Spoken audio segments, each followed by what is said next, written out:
To get us started, what I'd like to share with you is the idea of a neighborhood map. A map that would help us all see what was in our neighborhood. What do we have? What's the full half of our community's glass, right? And let me explain how this map got developed. Maybe 20 years ago, I went to the university, and one of the things I wanted to do was to look at local communities and see what had they done with what they have, right? What had local residents coming together done to make things better in their neighborhood? And we spent 4 years going to 20 cities and 300 neighborhoods asking people this question.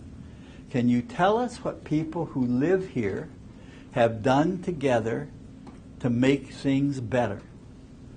And we would collect their stories, because that's how they answered the question. Usually it was a story about what they had done. And in 4 years, we collected about 3,000 stories. And so what did they use when they made things better? What were the pieces of what were the building blocks they used in these stories about how they made things better?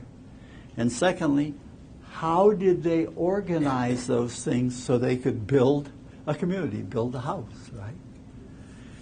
After looking at all 3,000 of these stories, we found that there were 5 things that people used in these stories. Don't get me wrong. They didn't use all 5 at once.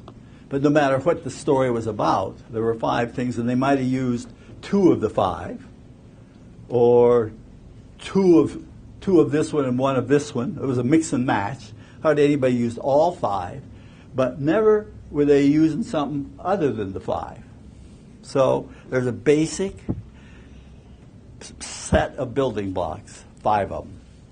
And rather than making a list of them, we decided to make a map, right? And that's what I'd like to have us work through today. I'd like us to make a map of your neighborhood that you can use when you go back to bring people together to make things better. Make sense? So what we do know is this map has been very helpful in getting people to discover things that are there that they didn't know were there. It is strange but true. Most of us don't have a very specific idea of what it is that we have in our neighborhood that we can use. We look at it the way I looked at, I had to go out and buy. And we buy all kinds of things that don't work, right? We try to be healthy, and we want to be healthier, and we buy McDonald's. That isn't going to work, is it? But if we were growing vegetables in our backyard, that would work, right? So what we want to do is to think about what's there and to uncover the stone and look and see what we have. So we're gonna look through this map.